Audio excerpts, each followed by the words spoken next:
Well, good afternoon, everyone. Thanks so much for bearing with some of the technical issues as we start. It is the Zoom age after all, and this is what happens. I'm Kirk Lapointe.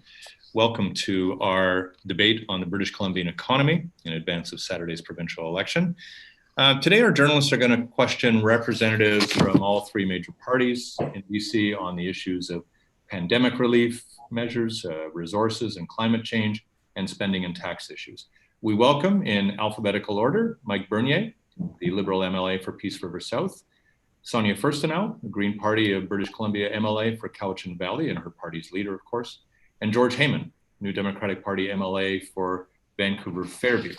Thanks all for joining us. Three of our journalists, of course, will question them today: Haley Wooden, Nelson Bennett, and Tyler Orton. I'm going to serve as the gatekeeper and the timekeeper. And we're going to try to be ruthless in keeping everybody to time in all of this and keep the discussion, of course, from getting beyond the usual vigorous discussion into uncivil territory. We're going to start, though, with opening statements of no more than 90 seconds. And we have drawn in order Mr. Bernier, followed by Mr. Heyman, followed by Ms. Furstenau. Mr. Bernier. Well, thanks, Kirk, and welcome to everybody who's taking part today watching this, and welcome also to George and to Sonia. Looking forward to the discussion. Obviously, I thought we were going to be in person in the legislature in a fall session, not in a snap election, but neither here nor there. We happen to be in discussions now. I really am looking forward to the discussion over the next 90 minutes. We get to talk about, especially from our party perspective, how we actually are the ones who are going to be having the opportunity to rebuild the province, really around recovery of what British Columbia is going to look like going forward for not only the next 4 years, but after that as well. We need to bring confidence back into the province of British Columbia. And part of that rebuilding, obviously, is some of the things we've talked about, cuts to PST to help reinvigorate, help small business and help people keep money in their pockets, cuts to small business tax to help, again, ensure that we have a thriving economy and businesses who are struggling, the poor tourism sector who's been abandoned under the present government that we want to make sure has the supports, and really talk about the amazing candidates, 86 candidates that we have running for us around the province for the 10 seconds, Mr. Bernier, 10 seconds. So with that, I just want to thank everyone again and look forward to the discussion. Thank you. Mr. Heyman. Thank you. First of all, I want to acknowledge that I'm speaking to you from the traditional territory of the Musqueam, the Squamish, and the Tsleil-Waututh Nations. Welcome to everybody who's joined us, and greetings, Sonia and Mike. I look forward to a good discussion. For the last several months, British Columbians have been addressing the tremendous both health, personal, and economic impacts of the pandemic.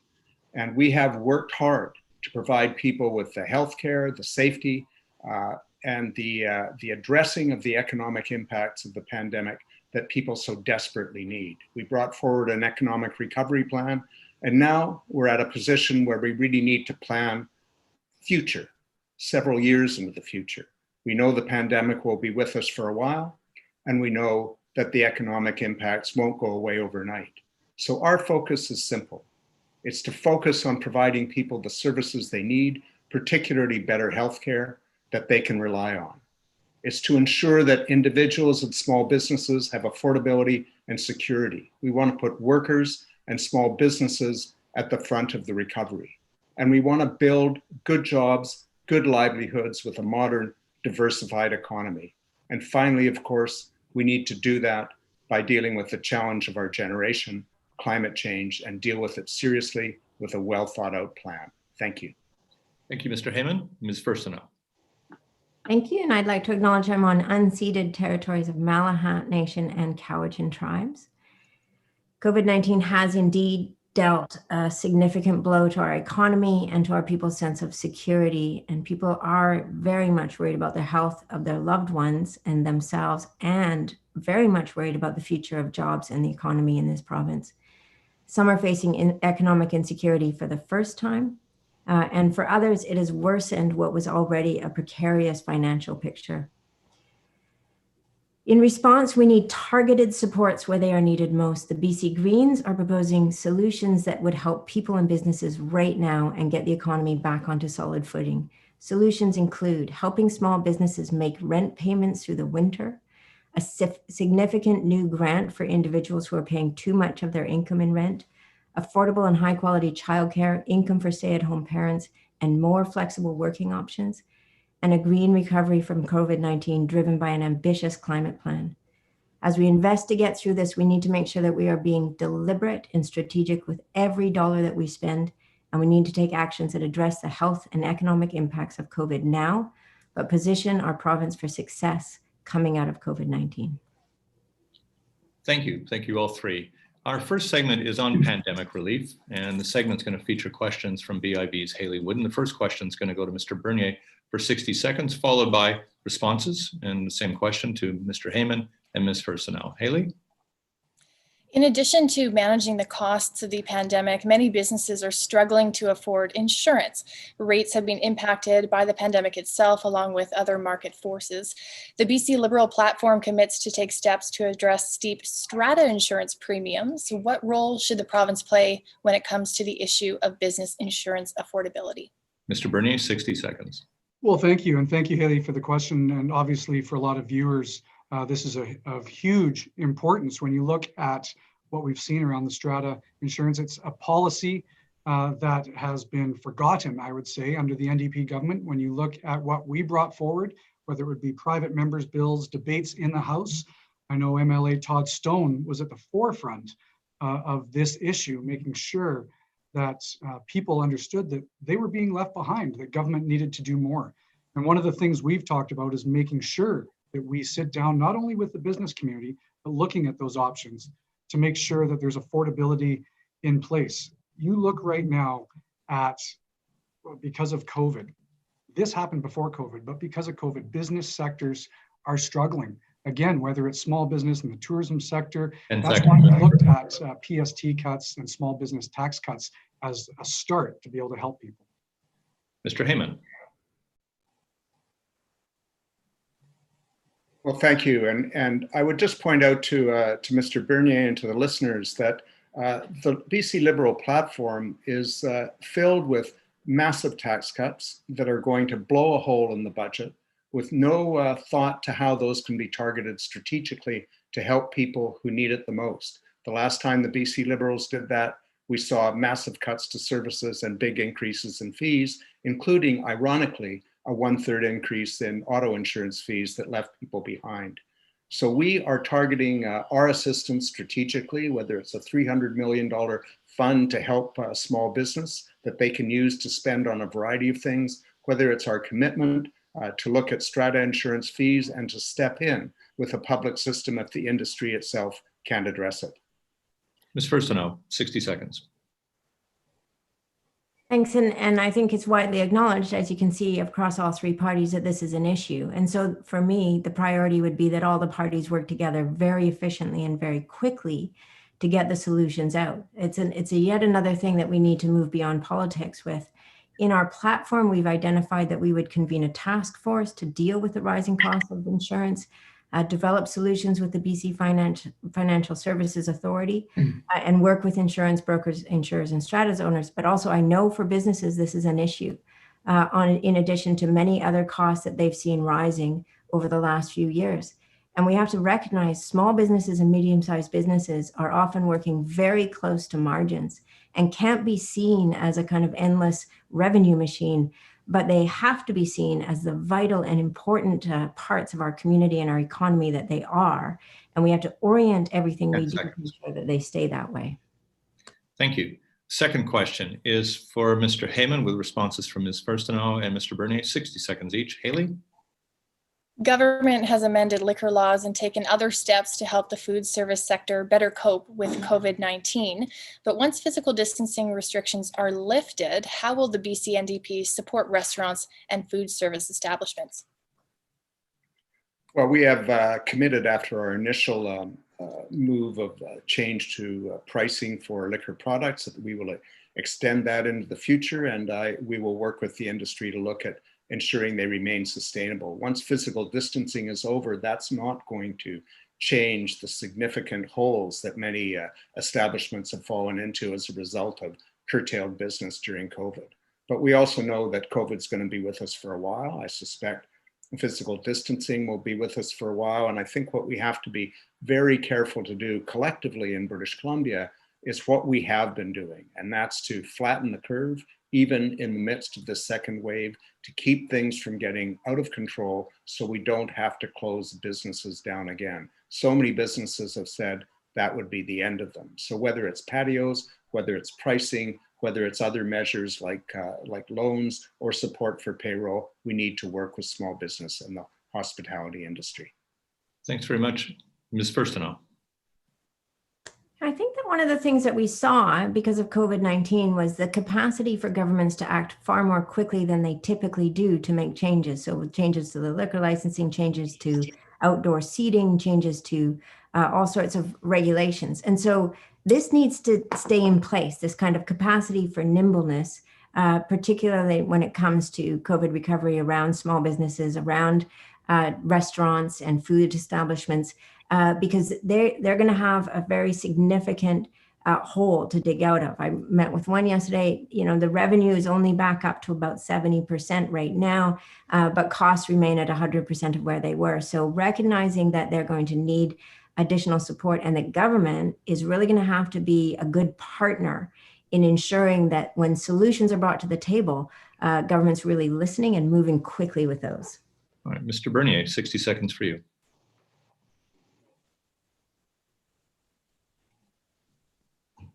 Sorry, forgot to unmute, but here's the thing, is that supports should have been there. Supports we thought were there when we had all parties sit in the House and vote in favor of a $5 billion recovery plan. And the NDP sat on $1.5 billion of that. Mr. Heyman talked about $300 million that's been put aside to help small business. Well, you look at the application process, nobody can apply. Nobody can actually benefit from that actual money that is much needed right now. That's why we're putting policies in place right away when elected that will have direct impacts immediately to help small business by eliminating the small business tax, that 2%, and elimination of PST. I mean, it's fine and dandy. We all agree around the health and safety of the people in British Columbia and Bonnie Henry doing such a great job. Where the government has failed is they've sat back and watched that rather than actually stepping up and helping small business in BC. Thanks very much, Mr. Bernier. We now have a series of, or for me, the third question now is for Ms. Furstenau, and with responses from Mr. Bernier and Mr. Heyman. Haley? The BC Greens have proposed a $300 million 6-month rent subsidy program for small businesses. What is your party's plan for supporting small businesses when support programs wind down, but the BC economy remains in a downturn? Thanks. And the 300 million for rent support right now is to make sure that the small businesses survive this winter, because that's essential. It's very hard to rebuild after a business has not been able to survive. And that comes from recognizing the value of those small businesses. Ideally, the supports that have been coming are going to continue to help keep the economy moving and keep it navigating through. But what we have to recognize is instead of granting massive subsidies, for example, to LNG Canada, that we are instead focused on support, tax relief, and ensuring that small and medium-sized businesses are making it as we get through this economic recovery. They are the essential backbones of our local economies and have to be recognized and valued as such. Mr. Bernier, 60 seconds. Well, thank you. And I mean, again, this is one of the big challenges, and it was addressed even by others. If businesses have to shut down again, the odds of them recovering is probably not going to happen. That's why we need to ensure we have supports right away. Should have happened a while ago, but after this election, one of the big things we know that we want to do is through the loan guarantee program for the tourism sector and for small businesses to make sure they don't struggle and have to close their doors. When you look at 19,000 tourism and hospitality businesses in the province of British Columbia, they're screaming out for supports. They have been for months and they've been ignored. And so we need to make sure that the hundreds of thousands of people who work in those sectors and the billions of dollars that's generated for the province of BC, that gets some recognition and these businesses get the supports so they can stay in business, which means families can then go to work every day. And Mr. Heyman. Thank you. Well, the first thing, of course, is to get small businesses through the pandemic. That's why we have a $300 million fund. The applications are being taken in and the money is being dispensed. As in addition, we have tax cuts that benefit small businesses, and we're continuing with that. One of the things our government did before the pandemic was a 20% cut in the small business tax. We've taken measures to reduce rents by 25%. It's important that we keep businesses on their feet leading up to a growth in the economy when we're through this pandemic. We'll work with businesses. We're providing training spaces in schools to help businesses get the workers they require. We're subsidizing growth in salary over the next 3 months. There are a number of measures that we're taking that will keep small businesses operating, and we'll continue to work with them going forward through both investment and the training that they need for skilled workers. All right, thank you, Mr. Heyman. Now we are going to open up the format of our discussion today to have the 3 one-on-one debates of 4 minutes each, in which you may ask questions of each other. Of course, we're sticking to the topic of pandemic relief. We'll have other debates a little later on on other topics, but our first 2 debaters in this case will be Mr. Bernier and Mr. Heyman, and by order of rotation, Mr. Bernier, you're up first. Not sure exactly how you want the format to go, Kirk, but I'm going to ask, I guess, questions, and we'll have this debate. You asked Mr. Heyman a question. Well, I can do that. So I guess my first question would be to George. He keeps talking about this $300 million. He talks about the $1.5 billion that his government held on to when it could have gone out the door months ago, when it was approved by all 3 parties to try to help small business. We've seen none of that. And we've heard businesses screaming that they want support and help. So why did the government hold on to that $1.5 billion until an election was called, rather than releasing it when it could have actually gone to help businesses?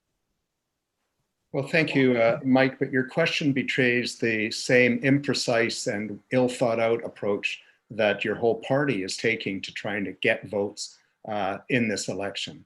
The cut to the PST for 100% cut in the first year, followed by a 50% cut after that, would take about $10 billion out of the budget. Nobody said what you're going to do, how you're going to provide services, how you're going to make up for that. You haven't said either how actually we have a blanket cut like that is actually going to target and help the businesses or the people that need it. So we took an approach to consult broadly with business, with people, through town halls, through other measures, to figure out a suite of actions to take us through to the end of March that could actually put people to work. You mentioned the tourism industry. We put small boat tourism operators who had no business at all this summer to work cleaning up the plastic debris along our coast, and we got that money out early before the rest of the plan was announced so they wouldn't miss the season. Is that why most businesses are complaining that you're not getting any funds right now and they're at risk of going out of business because government held on to that money rather than helping them to the get-go?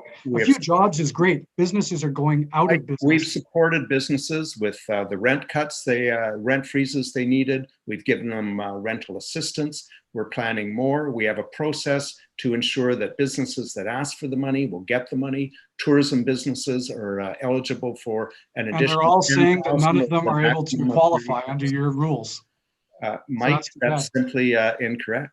Well, that's not what the tourism sector is saying. So we're listening. The tourism sector, Mike, is getting exactly what they asked for. They asked for more than nothing. They're getting a tourism task force made up of industry experts who are going to decide for themselves exactly how to target the money that's been allocated for them. And in budget 21-22, we will do more. Well, the tourism sector and small business in the province is also getting from you 23 new and increased taxes, which is actually going to their bottom line, which is affecting them.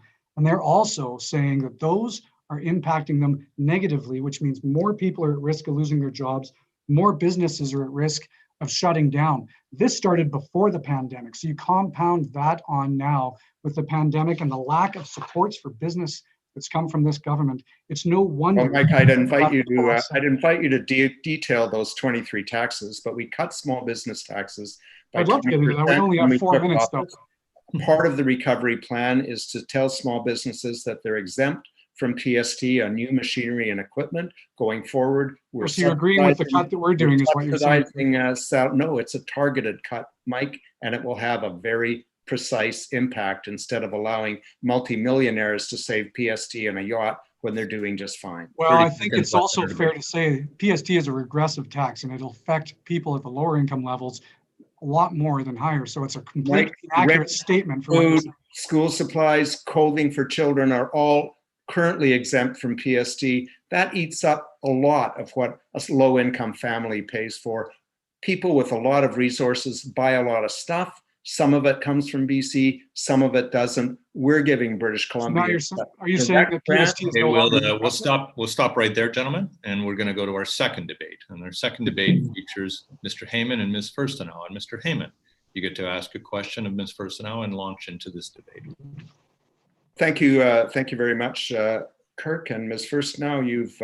You've indicated that you have a long-term program to support small business, and you have a long-term program to take money from one part of the economy and invest it in another. But you haven't told us how you would support workers through a transition as opposed to an abrupt change in the nature of the work that they're currently doing to work that they're not yet trained for. I think what you're speaking about is our commitment to support oil and gas workers in particular, and then transition to a clean economy, which absolutely has to happen. I'd expect, as former climate and environment and climate change minister, you know absolutely how severe the climate emergency is right now and how much of a risk it poses to our economy moving forward. The transition that we propose would actually ensure that workers in the oil and gas sector, in the resource sectors, are supported with both training and jobs in other sectors. If we were building a clean energy economy, which we should have started doing many years ago, we wouldn't be faced with this problem right now, where we've left this emergency for so long that we are forced into a transition that is going to have to be more abrupt than it needed to be. But continuing to prop up the oil and gas industry that doesn't have a fiscal foot to stand on at this point, with taxpayers' money that should be going to support small businesses, medium businesses, entrepreneurs, high tech, manufacturing in BC, was the wrong direction. Your government chose to take it. And we say that there's another way of doing this. And of course, we support workers through this. But there are more jobs in the clean energy economy. If we were building that clean energy economy in every region of BC, there would be more jobs than exist right now in the oil and gas economy. Well, thank you. As you know, because your party and Andrew Weaver worked with us on the Clean BC Climate and Economic Plan, we do take climate change seriously. And we also see it as an economic opportunity. And much of the work, even though the plan is only a year old, has begun to be implemented. And that was a good collaborative experience with the two caucuses working together. Part of our recovery plan is to establish a Center for Innovation and Clean Growth. Another part of the recovery plan is to look at even more effective ways to support people through home energy retrofits, through business energy retrofits, through property assessed clean energy. We are willing in the BC NDP to look at a range of things that will invest in a diverse economy, in a clean energy economy, in the tremendous ingenuity and inventiveness of our tech. Hold on. You're willing to talk about it, George, but what the reality is with Bill 17, for example, what you were willing to do was actually take a step that would have wiped out the clean energy economy in BC, that would have put First Nations who have invested in clean energy in this province at risk economically with the investments that they've made. And you're willing to talk about this, but you're not willing to say that, yes, Clean BC is an excellent collaborative plan, but the 25% that we can't reach of our targets for being net zero by 2050 is because of your decision to go forward with giving LNG Canada even more than the BC Liberals were willing to offer them in tax breaks and subsidies. That's the reality. You cannot square climate action, 30 seconds. subsidizing the LNG and the fracking industry in this province. It is not possible. And people are calling you on this because they need the last 20 seconds. Tired of this kind As of you know, we modeled phase 1 of LNG Canada within Clean BC. We're committed to showing British Columbians how we will reduce the remaining 25%. In the meantime, we'll continue to implement the plan that we worked on with you. I think what Orwell would call that is the new math, George. I think we'll get to some more discussion on climate change a little later on in our debate today. But our third debate in this segment on pandemic relief, I might add, features Ms. Furstenau and Mr. Bernier. Ms. Furstenau, you're up first with a question for Mr. Bernier. Thank you very much. And Mike, my question for you is along the lines of what I was just talking about with George, which is, you know, your party talks a lot about small business and needing to invest in that, but you supported the NDP in a very significant subsidized giveaway to LNG Canada. Where do you stand on the importance of building a clean energy economy, and particularly in the Northeast, for example, where we could be tapping into some pretty impressive geothermal capacity that we have up there? Also, Tumbler Ridge, for example, had a lined up private investment in more wind energy that got wiped out by Site C. I mean, you guys have supported the NDP on these decisions that I think evidence continues to show, particularly with Site C, are financially very, very risky for our province. Well, thanks. And I know we're a little off topic when we're talking about pandemic relief and getting into the climate action. Let me first of all say, Sonia, since I haven't had a chance to see you in person because of the snap election, congratulations on taking on the role as leader, and you're doing your party justice, and it's great to see you doing that. Now, when you look at what we've been doing going forward, though, I won't shy away from the fact that we have always said that we need to have supports in place for not only small business, but industry and job creators here in the province of British Columbia. I have always been an advocate for the LNG sector, as our party has been. In fact, if you look obviously at the history, typically the NDP until recently was opposed to a lot of this.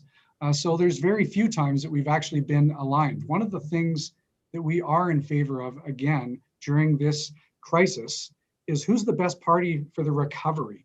Who's the best party to be able to rebuild the economy? When you look at the history of the BC Liberals having the strongest economy when we were in power, making sure that we had some of the largest investments in the province of British Columbia, some of the lowest unemployment, that's what people are looking at right now. Bonnie Henry has done a great job dealing with the pandemic. We need a party in place now that can deal with the recovery of the province, which frankly, unfortunately, when we have the Green Party who's opposed to most of the things that are actually going to be part of recovering the province today, and the NDP as well, who have basically ignored this sector. That's why we're making bold announcements, bold steps to help small business, industry, job creators, and families to make sure that it's well-rounded so everybody in BC has an opportunity to partake and to feed their families and to work collectively out of this pandemic into a strong economy. So Mike, I like that you brought up Dr. Henry, and this is a great example where political elected representatives took the advice of an expert. We followed the guidance of our provincial health expert because she knew more than anybody what the right things to do is. And what the Greens do generally is follow the advice of experts. So what the advice of experts are saying on climate is that we have to act on this because it is such a significant risk, not only to our environment, not only to our health, but to our economy. And we look at the costs of climate change already in BC, the wildfire seasons that we've been through, the droughts, the flooding. And then let's take the advice of experts in terms of economic recovery. And that's been much focused across the board, that economists are saying we need a clean recovery, a green economy. We need to ensure that we're investing in the kind of futures that we want, including clean energy future. And the reality around fracking and the impact it has, and I know it's important in your region, and this is why we'd have a just transition for workers, is that it risks drinking water. It releases enormous amounts of methane, and it's responsible for seismic activity. And Sonia, we'll get into those debates. And we're going to stop right there, the two of you, but it's actually, in broadcasting terms, an excellent segue for our next segment, which is on resources and climate change. It's going to feature questions from BIB's Nelson Bennett. Again, 60-second responses to his questions. The first question is to Mr. Heyman, with responses from Mr. Bernier and Ms. Furstenau. Nelson? Yeah, well, last year we had several sawmills closed down permanently in BC, and we're told that we're now the highest cost jurisdiction in North America. What would an NDP government do to address the cost competitiveness issue? For example, would you consider reforming stumpage rates so that they're more in line with market prices? Well, first of all, Nelson, thanks for the question, but mills have been closing in British Columbia as a result of predictions that were made a number of years ago when the BC Liberals were in government. And they're closing because the BC Liberals did no planning for what would happen after the surge in processing of beetle kill wood, which actually involved high grading of other wood that happened to be in close proximity. If we play with stumpage, we open ourselves up to softwood lumber tariff disputes with the United States yet again for round 4 or 5. What we do want to do is ensure that we look for ways to add value to our product, therefore employing more people, bringing more wealth to the industry, and we are investing in a number of ways to do that, whether it's supporting technologies, working on mass timber and tall timber buildings, and a number of other measures to ensure that we have a stable forest economy built on value added. Mr. Bernier. Well, thank you. I do find it quite interesting from Mr. Heyman in his comments. Listen, when John Horgan was becoming premier, he said, "Don't worry, everybody, there will never be a mill shut down on my watch." 43 mills shut down and curtailed since then is another broken promise from John Horgan, which is also thousands of people who are out of work. You know, we talk about the soft lumber agreement. My only cynical comment to George would be, I guess there's no big check from a union available in Washington, so there's no point going back to try to work on this issue. Upsetting for forest-dependent communities is the fact that there are thousands, tens of thousands of jobs at stake here, and it needs the attention. So whether it's through stumpage, as Nelson's talking about, whether it's confidence, because most companies I'm talking to right now are saying we're struggling on investing in BC because we don't know if it's a good place to invest our dollars, and we need to change that. Thank you. Ms. Furstenau. It's interesting to hear George blame the Liberals when we've had 3.5 years, and part of what was in our confidence and supply agreement was reforms to forestry practice, reform to legislation, and every session we would ask if the Liberals if the NDP were bringing this legislation, these reforms forward, and they kicked it down the road every single time because they didn't have the courage to do what's needed to be done, which is to bring significant reforms to how we manage forestry in BC, and recognizing that the status quo is going to get us exactly what we've got right now. I was in Nanaimo in the port yesterday, and there was a container ship literally full of raw lumber going off of Vancouver Island. This produces no jobs, basically, for people on Vancouver Island.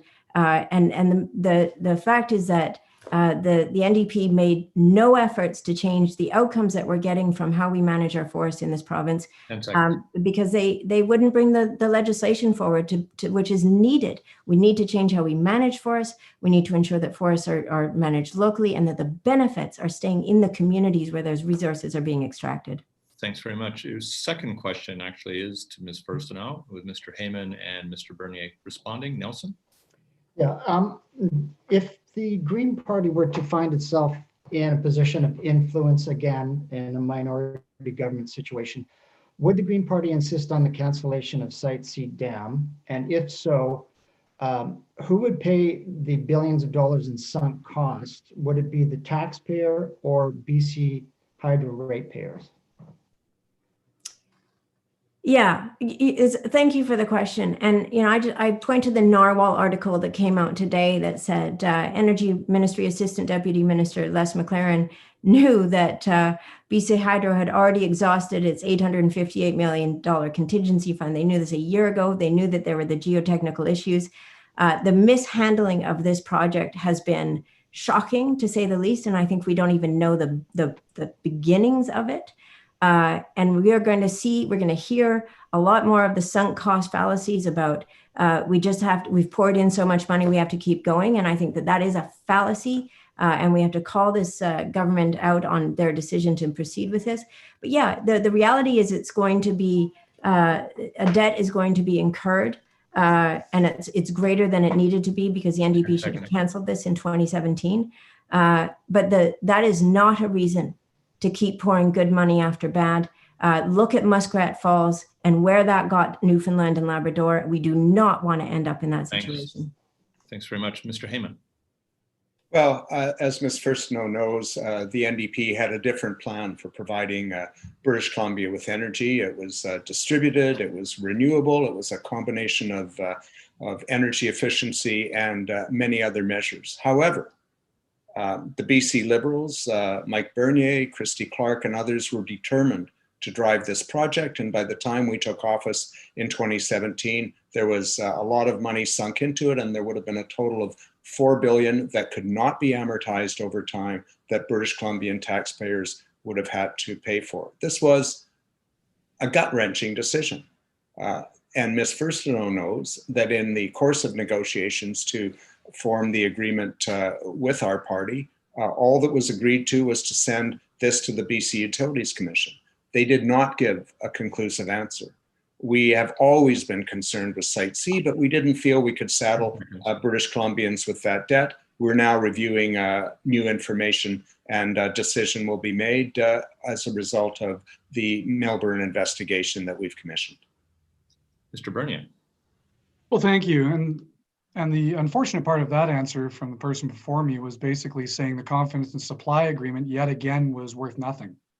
To say all you were doing was sending it to the Utilities Commission, I guess Sonia, that the Green Party should have done a better job on that one. Look, at the end of the day, in 2017, Site C had about $4 billion put into it, and it was on time and it was on budget. Independent reports all showed that.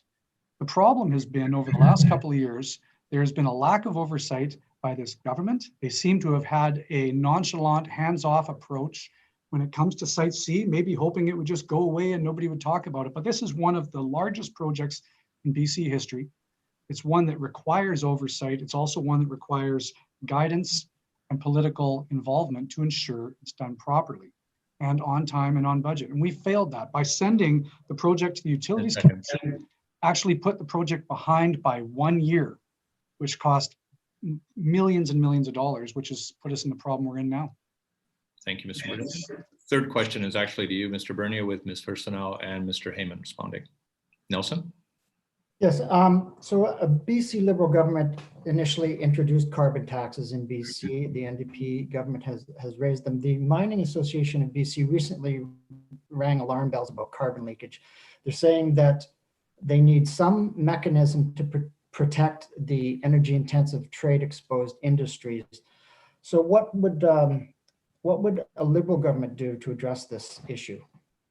Well, thank you. And that's a really good question. I mean, obviously, when we were looking at making sure we had a future here in British Columbia, reducing our carbon emissions, working with industry and stakeholders, I was part of the plan back then, interestingly enough, with Gordon Campbell and with Dr. Andrew Weaver at the time, putting forward what we were considering around a carbon tax. That there was also revenue neutral. It comprised obviously tax reductions and other ways to help business when we put in the carbon tax, to help put in incentives, but also to help businesses move forward. One of the biggest issues now is it's become a cash cow for this government. Carbon emissions have gone up, carbon tax has gone up. The federal government has now put this province-wide for all provinces, which is fine. But one of the things we need to do is is ensure that we lower this back down to be competitive with other provinces and work with the federal government to ensure proper plans in place actually make a difference. Thank you. Third question is to Mr. Bernier, with Ms. Furstenau and Mr. Heyman responding. Nelson? Oh, That was the. Oh, I'm sorry, that was the third question. Pardon me. Yeah. Is it my turn? I'll lose track of something. I'll answer another one if you want. No, it's fine. It's fine. Now we're going to go though to our one-on-one debates. So they're about 4 minutes each. And the first involves. Did you want George and me to respond to that question first? Yes, go ahead. Sorry. So the teacher in the room is just reverting to form here. I'm trying to keep track of everything, but yeah, no, that's fine. My apologies, Ms. Furstenau, you're up. Yeah, Nelson, you specifically talked about the energy intensive trade exposed industries, and this is interesting because this is one of the ways that the NDP decided to give another significant giveaway to LNG Canada, which is under that part of Clean BC. They decided that LNG Canada's carbon pricing would be frozen at $30, while every other citizen and industry in BC is seeing the rise steadily. And what LNG Canada does is it takes up, by the time it's online, it will be 100%, 160% of our allowable emissions if we're meeting our targets. Which means that basically every other industry in this province has to just curl up in the fetal position and not emit anything. And this is another example of really poor decision making. Yes, we need to be having protection of existing industries in this province. That's what that was supposed to be about, not about bringing in a new industry that would be such an intensive emitter of carbon. And as Mike says, the carbon tax is best when it's reverted to people. That's how it should be working. That's what economists have told us. It should be going back in the pockets of people so that it is helping people get through the transition. Thank you very much, Mr. Heyman. Well, Sonia, the relief on the carbon tax for LNG Canada is the same relief and the same formula that's applied to all industry in BC. And we're not disqualifying one industry because you don't like it. It's the same formula, and it is based on emissions intensive trade exposed industries that actually meet or beat world standards. To Mr. Bernier, revenue neutrality is not a bunch of boutique tax credits that existed before the carbon tax and tax cuts to the richest British Columbians. It's actually taking money, investing it in transit, investing it in research support and tech support for industries that want to lower emissions. It's low and middle income tax credits, and that's what we're doing. And as for the mining industry, they're eligible for the relief that we give for the above 30 carbon tax, and we have been working with them and others to ensure that we don't have carbon leakage. Thank you, Mr. Heyman. I've got my bearings back now, so now we're going to go to our one-on-one debates. They're 4 minutes each. And the first involves Ms. Furstenau and Mr. Heyman. Ms. Furstenau, you get to ask the question. So we've had new math, now we've had new speak, and I know that I've asked George about this in question period. The way that LNG Canada got to be qualified for the energy intensive trade exported industries cut or brakes on their carbon tax is that they're the only industry of their kind in BC, and therefore they're the world leading. This has been wrapping themselves into pretzels to give the giveaways to this one company, while every other industry in BC is being told that you have to reduce your carbon emissions, you have to get on board with the transition, and you have to be part of the solution. George, honestly, I don't know how you justify this, but I think it's really important that people recognize that for the decisions that have been made in the last 3.5 years by your government, decisions that have often been opposed by us, you should not be blaming the Liberals. You should not be blaming us. If you've made the decisions, be responsible, take accountability, and own up to them. And that's this decision on giving LNG Canada this carbon tax break was, from my opinion, and I think for a lot of British Columbians who are paying more in carbon tax than what the largest point source emission in this province will be paying. I think that that's an unjustifiable decision to make. Well, Sonia, you're simply wrong in your premise, because as part of the formula of world leading, BC companies that emit are actually removed from the formula. Your staff had that explained to them. I assume they explained it to you. So LNG Canada is getting the relief on the over $30 carbon tax because they are the least emissions intensive LNG producer globally. And should they cease to be that on the review that happens every 5 years, then they'll cease to qualify. That's the way the system works. It works for all industries. And we're not simply taking an industry and saying it won't apply to you. So in that sense, it was part of the deal. You're also, if I might finish, your estimate of the total emissions of LNG Canada are based on both phases of LNG Canada. The only agreement the BC government made with LNG Canada, this government, was on phase one. The previous government, yes, issued a certificate for both phases. We've been clear, future LNG development has to show how it fits within our emission reduction plan, either by reducing the sector overall or by reducing their own emissions to fit, full stop. Except that this one doesn't, because it only takes us it takes the 25% out of reaching the targets that are identified in Clean BC. And you know, that's, again, it just seems astonishing to me in 2020 from the former executive director of the Sierra Club to be making these kinds of excuses. Is the methane emissions that will be upstream of this project, are those taken into account? Those are absolutely taken into account. And Sonia, you know that a significant reduction in methane emissions is part of Clean BC, scheduled for 2025, as well as a commitment to go further by applying the best-in-class technology, which is being developed, whether it's satellite detection of pinpointing emission reduction sources or other work that Geoscience BC is doing. We modeled Clean BC Phase 1 in LNG Canada Phase 1 and Clean BC. We're working on the remaining 25%, and we're on track to talk to British Columbians about that. We know we need to do more, and we intend to do more. Yeah, what I do know also is that another agreement in CASA that wasn't fulfilled was to put carbon pricing on methane emissions.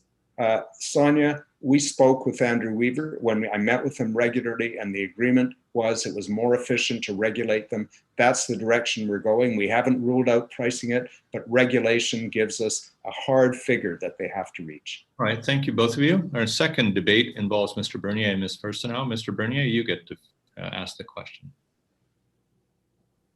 Oh, you're muted, Mike. And so, thank you, Sonia. I guess one of the questions I'll ask is I guess it is near and dear to me, but also to the province of British Columbia, whether it's jobs or revenue, is the Green Party continues to talk about trying to shut down resource sectors in rural British Columbia, specifically the oil and gas sector. There's been some talk about mining. I guess my question, Sonia, is, I mean, we all agree that eventually we're going to be weaning ourselves off and we need to have a plan for a greener future, which is what we've been doing as a BC Liberal Party. When you speak, it sounds like you want to tomorrow shut down these sectors. If that's not the case, what is your timeline and what do you plan on doing for all the loss of jobs and revenue to the province? Yeah, thanks, Mike. And we're very clear that we talk about a transition. And what needs to happen is to actually start moving on the transition, not just talking about it happening at some point in the future, but making decisions as government that recognize that we have a responsibility to our children, to future generations, to ensure that this transition starts under our watch. And what we're not talking about is fewer jobs. We're talking about more jobs. So if we had a clean energy economy where we were creating clean energy sectors in every region of British Columbia, as I pointed out, geothermal in the Northeast, wind power, Northwest geothermal, solar, we have potential for tidal energy. We're creating energy projects in communities that are creating long-term sustainable jobs, not boom and bust, not there's a pipeline being built and then it's done and then you go back home from your work camp. We need to be creating jobs in communities, and we need to be recognizing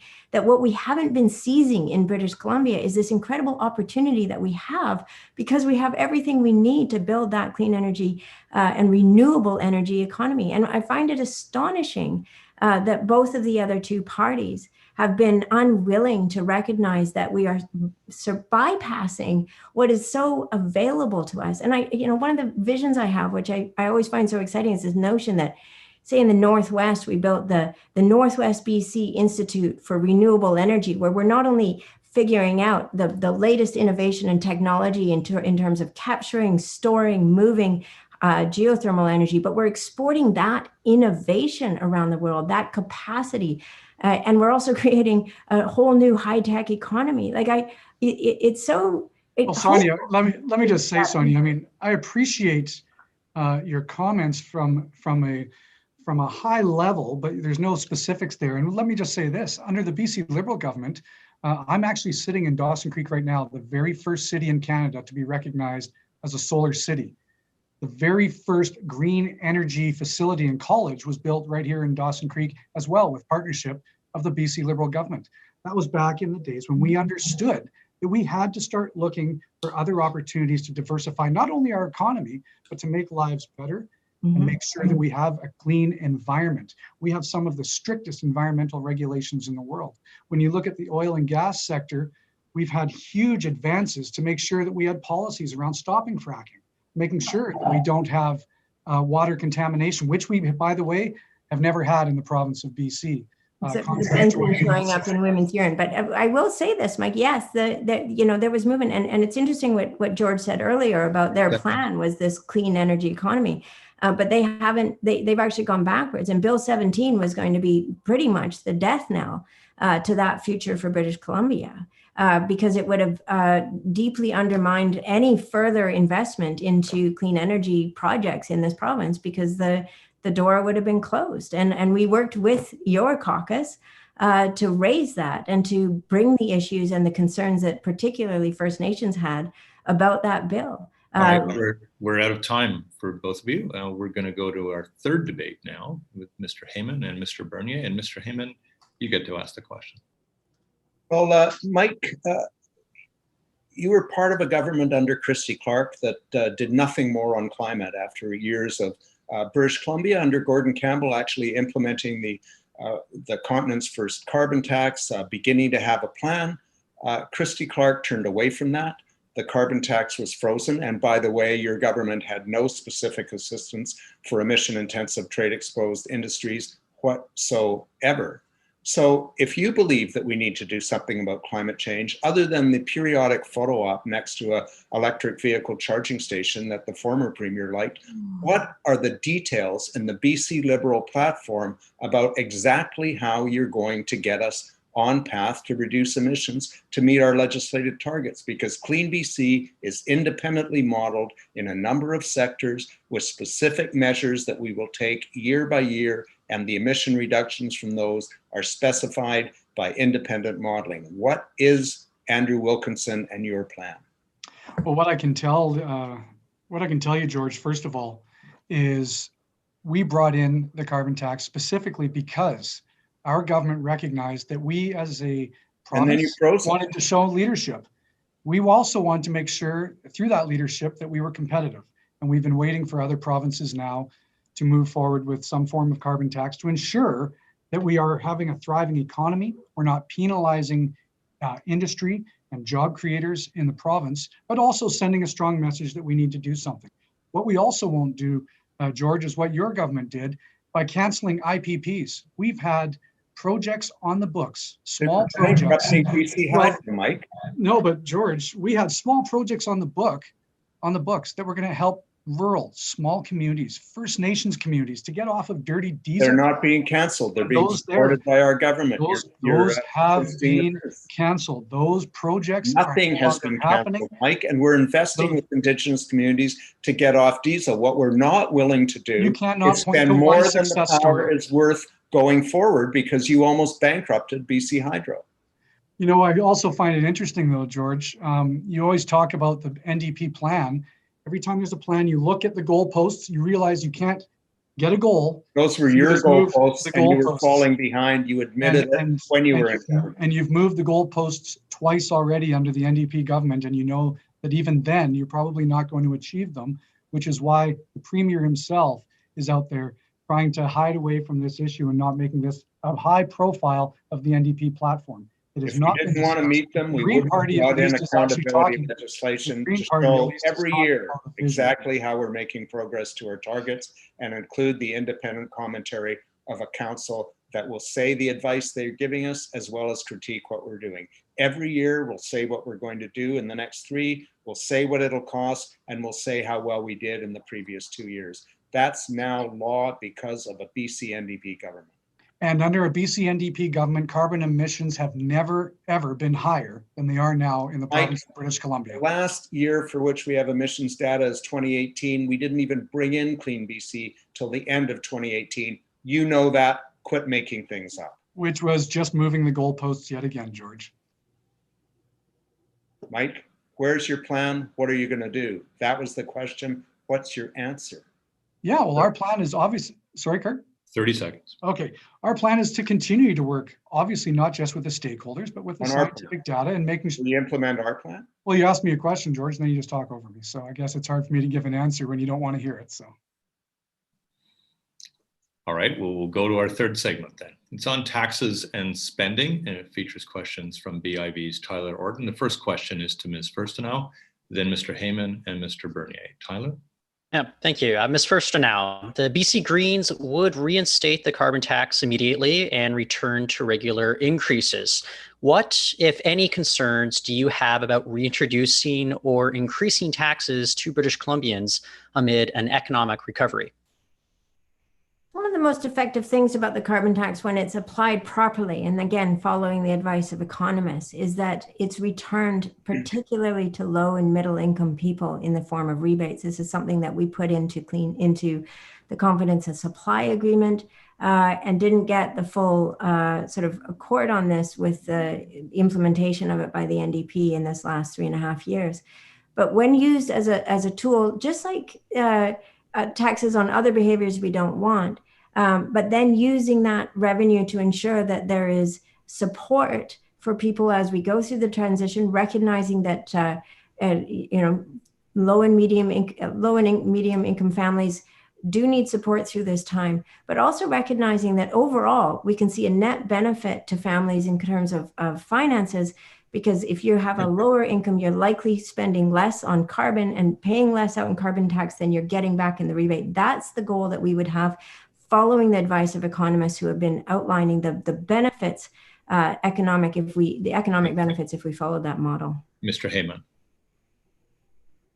Well, thank you. I think it's important to note, and Sonia knows this because she worked with us on Clean BC, that part of Clean BC was a system of rebates for electric vehicles. It was investment in transit. It was support for transitioning energy.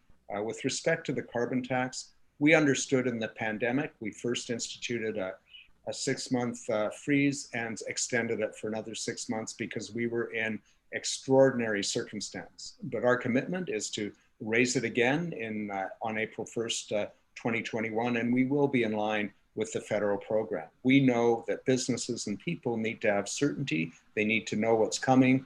We have instituted a whole bunch of other measures that assist British Columbians, whether it's cutting the MSP premium, whether it is the Child Opportunity Tax Credit, or whether it is any of the other measures, whether childcare, education, support for students that actually lift up low and middle income people, targeted supports. Thank you, Mr. Bernier. Well, thank you. And to me, it's not just about the carbon tax. It's also about the suite of taxes, which is why we want to have an independent panel look at all of the different taxes within the province of British Columbia to try to make sure how we move forward to make life more affordable for people, not only during the COVID pandemic crisis right now, but how we rebuild the province and recover from this afterwards. That's why we looked at cutting the small business tax, cutting the PST for a year, and making sure that we have a suite of opportunities to help businesses. That's why we want to make sure that the carbon tax is also looked at and negotiated with the federal government, so the province is not penalized, I guess, in any way in comparison to other provinces, unlike the other two parties who want to continue increasing it and putting us at a economic disadvantage around the province. Look, at the end of the day, there's been 23 new or increased taxes under the NDP. Life is less affordable, and we need to have a plan to get past this to help families. Thank you, Mr. Bernier. The next question is, though, for you. It's then to Ms. Furstenau and Mr. Heyman. Tyler? Yes, Mr. Bernier, the BC Liberals would reduce the PST to 0% for 1 year, followed by 3% in year 2. It's an endeavor that would cost government upwards of $10 billion in revenue. How will this type of stimulus impact the economy compared with spending billions directly? Well, that's a good question. In fact, we're going to do both.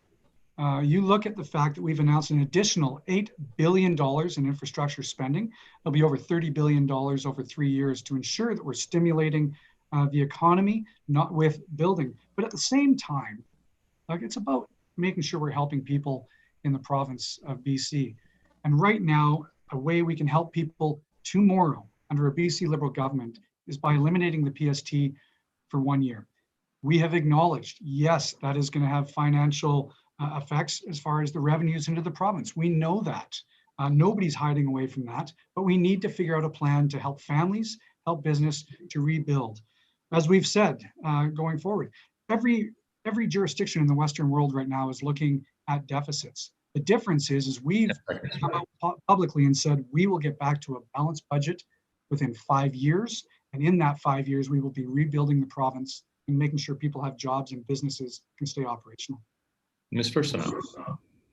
Yeah, it's both this proposal of cutting the PST and also the proposal that the NDP have of, sending checks to everybody. The irresponsibility of this right now is that it doesn't have any specific outcomes. And one of the things I'm so proud of in our platform is that all of our spending, and we're talking about 10 billion over 3 years, really points to specific outcomes that we want to reach. And those outcomes are about the health and well-being of people, supporting people in small businesses, the tourism sector, ensuring that we get the economy moving, investing where economists are telling us the single greatest investment right now that we can be making is in early childhood education. Our proposal is to bring that under the public education system so that it is just simply accessed as easily as possible by every 3 and 4-year-old in this province. And that the early childhood educations are paid as professionals. But throwing money out the door as part of an election campaign really is fiscally irresponsible when we are facing, as Mike says, deficits in the future. We have to be deeply responsible about all of our choices. Thank you. Mr. Heyman. Well, the trouble with the proposal to eliminate the PST is it's over a $10 billion hole in the provincial budget in 2 years, and there's no guaranteed outcome at all because it's indiscriminate where the money goes. Ms. Furstenau is wrong. The money that we're planning to give to individuals and families has a cap of income. Not everybody gets it. The people who need it, low and middle income people, get it. The BC Liberals also propose to get rid of the employer health tax, and they're not saying how they're going to pay for that. But we know what happened in 2001. First, there were massive tax cuts that benefited predominantly the wealthiest British Columbians. Everybody else paid for it with a reduction in services and higher fees. Our proposal has twice the amount of spending on healthcare, which is so important to British Columbia, as either of the other two parties. In addition to that, we are investing in childcare, in education, in urgent and primary care centers, in hospitals, and in schools. That's the needs people have every single day. Thank you very much. The third question is also for you, Mr. Heyman, then Mr. Bernier and Ms. Furstenau. Mr. Heyman, the BC NDP is promising all eligible BC households $1,000 and individuals $500 if elected. What role does this more shotgun approach have on the economy versus using allocated funds to target businesses and individuals most affected by the economic impacts of the pandemic? Well, first of all, it's not a shotgun approach because, as you've pointed out, families are up to 125,000 combined income and individuals are 67.5. So that money will be spent. It will be spent on things that people need, and it will help stimulate the economy. In addition to that, we are supporting small businesses by offering to pay 15% of any additional salary they incur over the last quarter of the year over the previous quarter. Those are measures along with the $300 million that both small businesses and extra money for tourism businesses can apply for, as well as a very targeted PST forgiveness for investment in machinery and equipment. So much of what we do is in fact targeted to small businesses and people to assist them in getting through the pandemic, getting back up on their feet. We're not putting our faith in scattergun approaches. We're targeting expenditure where it's needed most. Mr. Bernier. I'm going to assume people are going to get that $1,000 election promise when they get their $400 renter's rebate. And it's probably going to be in the check at the same time, because that's about what we see from the promises from this government. You know, this is a perfect example, and I think Sonia will agree with me on this one, I hope. It was $1.5 billion that was approved by all three parties to actually get out the door months ago to help families, to help businesses, to help people through this pandemic. The $1,000 election buy promise is all that is everybody's money that they were promised months ago to help them. And instead of putting it and targeting it where the small business, the tourism sector, and everybody was asking for it, instead, this government waited 3-4 days before an election. They talked about all these things, and then boom, on election and say, look at this, we have $1.5 billion extra. Yeah, we know the other parties agreed to it. Thanks, Sonia. Thanks, Mike. But we're going to spend it now to try to buy votes and to win this election. This is a sham. This is by far politics at its slimiest, and I can tell you it bothers me immensely. Ms. Furstenau. Yeah, I mean, I think the other issue to raise with this, and Tyler, it's embedded in your question, is that the expectation that people have is that on the other side of this election, there's a check in the mail, and it's very different from what George is saying. But again, this is unfortunate kind of campaigning, and I agree with Mike that we've had cooperation in the legislature in 2020 because of COVID-19.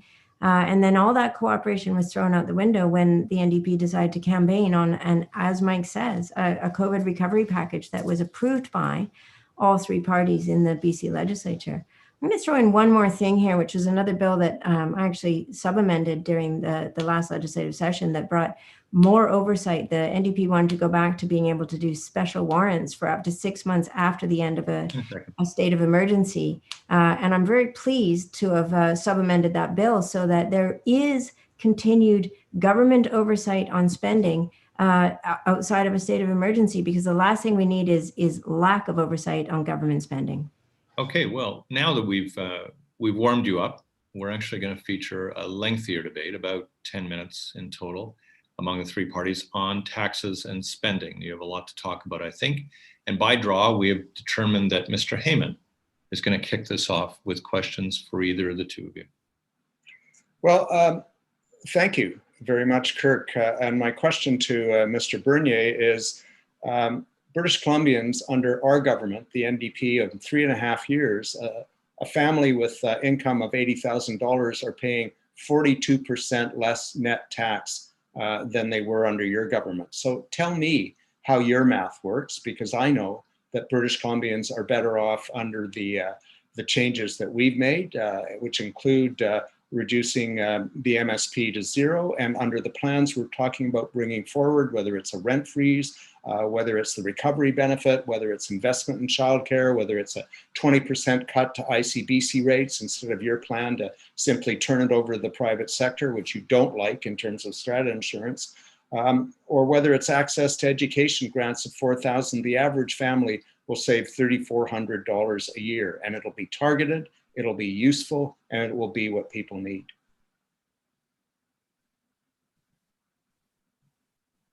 At the end of the day, under your government, taxes have gone up. You just shift. Well, it actually is. You talk to any economist on this issue. The taxes have gone up. You've shifted them to different areas paying for them. And that's a trickle-down effect that most people will talk about in economics. So you start increasing taxes to anybody, guess what? Somebody's paying for it at the end of the day. So you look at the impacts to families when the price of products go up. You look at the impacts to families when they don't get $10 a day childcare that you promised. You look at the families that are suffering around the province right now because of the opioid crisis that your government has just ignored. You look at the lack of supports that people have had. Look at again, this is about making sure that we look at every issue, every person, recovery and rebuilding the entire province. We need to look at a tax system that makes it affordable for everyone, not just the few unions that happen to get approved to get jobs under a BC NDP government. This is making sure life's affordable for everyone. That's why we talk about getting rid of the PST for everyone. That's why we want to eliminate the small business tax, which will have trickle-down effects to help everyone. This is not about picking winners and losers like the NDP want to do, and they have through their entire term. This is about making sure we look at all of the issues in the province. I hear from people in my riding all the time and from around the province when I travel that they say life is not affordable under this NDP. Rents have gone up, especially when they didn't get their $400 rent rebate that you promised. But $2,000 a year rent increase in Vancouver, life isn't more affordable. Everything is costing more under this government. And we need to make sure that's why we put bold policies in place to try to make sure that we help rebuild this province out of COVID. Ms. Furstenau, please jump in. Mute. Thank you very much. I think that what sets us apart in this conversation and the reason our platform is different, and when we specifically talk about taxes and spending, is that what we're focused on very much are the outcomes that we're trying to achieve. And those can be broad outcomes like health and well-being, but they can also be specific outcomes. So instead of a $400, here's everybody gets a $400 check, whether they need it or not as a renter, what we focus on are people who are paying more than 30% of their income in rent, getting the support they need, because this is the what is indicated as being beyond what is an affordable cost of living if you're paying more than 30% of your income in rent. We're looking at targeted outcomes again that would ensure that the investments that we're making right now, because we have to be so mindful with all of the money we're spending, and we are spending a lot of money, governments around the world, including ours, are having to spend a lot of money to make sure things are going forward. But we have to be very mindful that it's actually getting us to a place that is more sustainable, more secure, and healthier for people. Again, giant tax cuts like the PST or throwing huge subsidies, over $1 billion last year from the NDP to the oil and gas sector.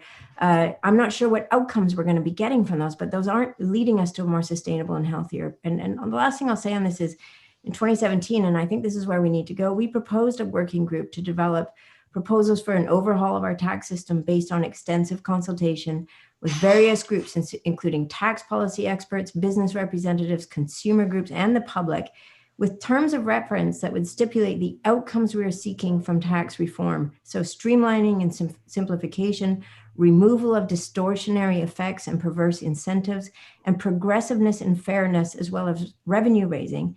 And I think we have to recognize, all three of our parties, that inequality has been growing in this province and that it hurts everybody.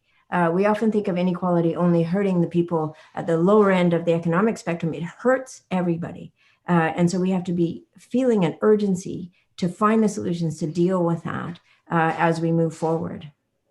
I think where Sonia and I agree is that if government is going to spend money, and we need to spend money now, we need to target it to the people who need help the most, low and middle income people, small businesses. What we don't need is to put all our faith in one giant tax cut that predominantly will benefit people who have the most to spend, which is the rich. That's exactly what the Liberals did in 2001. And when Mike talks about tax cuts and tax burden, we've shifted taxes from low and middle income people and asked the richest British Columbians, who make over $220,000 a year in taxable income, to pay a little bit more because they can afford it to support. How is a small business education, Mike? So how is a small business that's struggling to stay alive?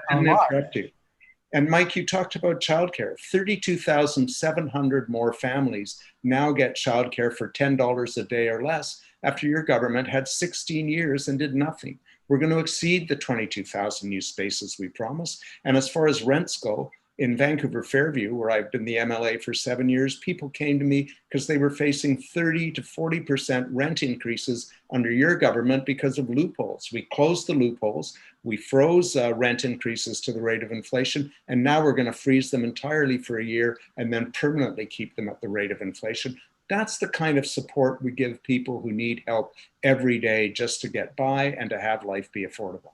Well, actually, in contrast, those are actually all election slogans and promises that you've made under your government and Premier Horgan that you have not delivered on. I think it's around 2% of your promise for childcare, $10 a day childcare, has actually been achieved, which is why we're trying to put it through 2,700 families. And now you're interrupting me there, George, after you asked me not to interrupt you.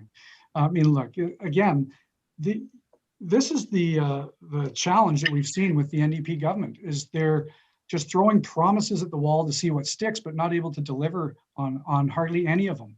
We've got more portables in Surrey now than we've ever had, even though the Premier and now Minister of Education stood on a corner and said, don't worry, by the next election, all the portables will be gone. We've got more now. Surrey has been just ignored under this government. And another group that we need to show supports for when we're talking about taxes and incentives is our seniors. Our seniors need to be part of this discussion, which is why we announced a $1 billion infrastructure plan to try to help ensure that we can work on aged facilities. We have a couple of $7,000 grant to seniors so they can age gracefully at home with supports. And we've seen that tremendously through COVID, that people just want that support so they can stay at home. I'm going to jump in here because I think, yes, we need to focus our supports on people who need it the most. We need to ensure that our education system is well supported, not in a feeling of scarcity or austerity.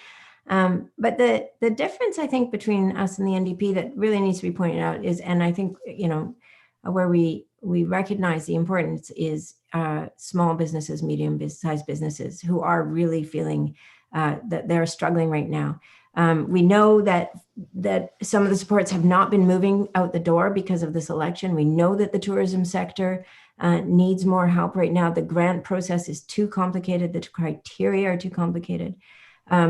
And I think that this is, a fundamental difference. And one of the things that we have in our platform is the $1 billion sort of innovation fund for small and medium businesses that know how to transition, know how to become part of the solutions that we need in this province as we move our economy to be more sustainable, but just need that extra support to make it happen. And that's one of the ways that we are concretely committed to supporting small and medium businesses in this province beyond the immediate COVID relief they need with rent help and with the tourism sector getting the grants. They didn't ask for a task force. They asked for support and help. They're asking to make it through this winter. And the criteria have excluded so many of them right now that nothing that's on the table right now from the NDP government would help them. And we need to turn that around, and we need to support the tourism sector right now. Right on time, 10 minutes. You've all been so civilized, very much appreciated.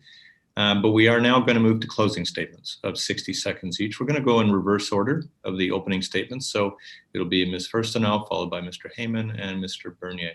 Ms. Furstenau, 60 seconds for you. Thank you. And I really appreciate the opportunity to have had this conversation. I think it's a very important one. BC Liberal and BC NDP governments have promised to make life better for people, but have consistently failed to deliver security and long-term sustainability for our economy. They've not followed through on their promises. And as we recover from COVID-19, we can build an economy that is more inclusive, that has secure jobs for British Columbians around the province.